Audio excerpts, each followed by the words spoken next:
Hello and welcome to another developer log for Eyes of the Sky, an action game inspired by the likes of Kingdom Hearts and Devil May Cry. In the previous video I showed you how I designed the bare bones of my combat system, which included grounded and aerial combos as well as magic to keep combos interesting. In this video I will share how I tried to balance the magic system, how it evolved over time, and how I made combat deeper and more interesting by integrating it with the form change mechanic, which is a mechanic that completely changes your moveset, allowing for more variety and more flexibility in combat.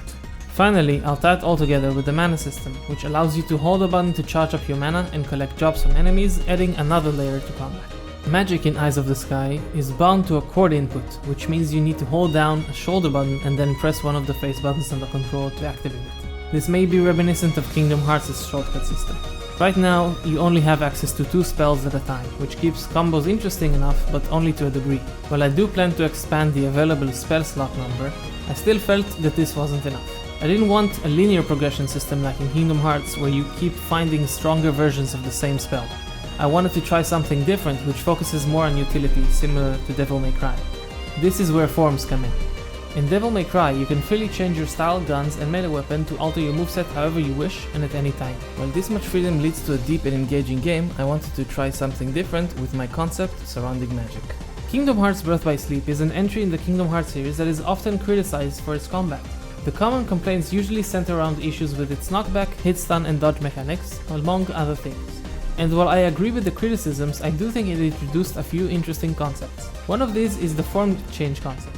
In basic terms, the attacks you favored during combat will reward you with a more powerful moveset by changing your form to the one centered around the attacks you used most. So for example, if you used a lot of fire attacks, you got a fire-related form. However, I do think this concept was very limited in its execution, as ultimately you just ended up stacking whichever abilities gave you the most powerful forms the fastest, and spamming them in order to abuse it as much as possible. So not a lot of player expression going on there.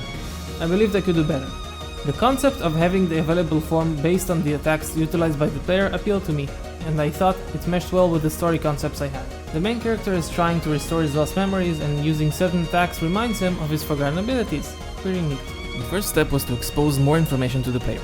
Instead of a vague bar like in BBS, which filled up as you attacked and then you got a random form based on which attacks you did, I decided to have a deterministic system based on clear feedback to the player. Each attack you land grants you a token, currently one of 3, either a melee token, a thunder token, or a wind token. You can have up to 4, and based on which you get, you will get a prompt to enter a form.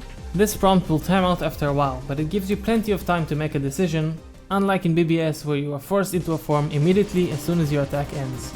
Next, I made the act of switching forms slow down time, immediately cancel any action the player is taking, and gave it invincibility frames. Each form is unique and gives a complete overhaul to the player's moveset, not just the melee combo or the magic spells, but also special abilities like launchers, dodges, or gap closures. You can also revert out of a form at any time, which also cancels any action you're taking, enabling you to get out of tight spots. That's not all, however. You still build tokens even when you're in a form. From there, depending on which tokens you build, you can potentially trigger a higher level form.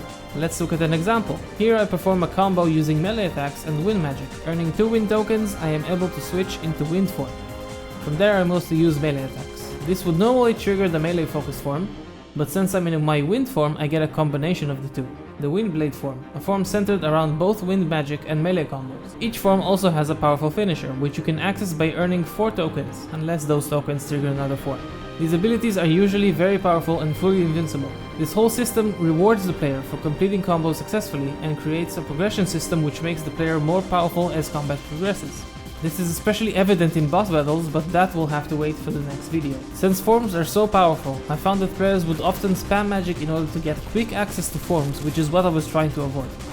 I did add a scaling algorithm, which means that you can't get the same token many times in a row if you spam the same move, but I still wanted to limit magic somehow. Initially, I did that using a mana system similar to Kingdom Hearts 2, where you can cast spells as long as you have mana, and once you're out, it slowly refills a bar before giving you your entire bar back. But that felt very limiting. As opposed to Kingdom Hearts 2, where you can get by without using magic, my combat system is very reliant upon it. I ended up removing that and instead added a mana charge system where you can hold down a button to charge mana, which looks very anime, honestly. This starts out charging mana slowly but accelerates the longer you hold it. I also added drops from enemies that refill some health and mana. Charging mana lets you collect these and refill your resources faster, but leaves you a bit vulnerable. I added another mechanic which, if the player recovers more mana than their maximum, the leftover mana is added to a reserve bar which I called Overcharge. If they fill their overcharge meter, they get a boost in speed and they get access to a powerful spell. This incentivizes collecting mana even if you don't completely run out. That pretty much sums up the system. I know I went over a lot of things quickly, as I know I tend to do. I can talk very quickly sometimes. It honestly sounds complicated, but I think as you play it gets more and more intuitive, and I've gotten good feedback from it from pretty much anyone who's played it so far. I think overall this system has a lot of potential, and I can't wait to see people get creative with it by crafting their own combos, getting forms, using them to cancel and extend their movesets. The plan for the future is to be able to equip and unequip these forms somehow, level them up, get abilities from them.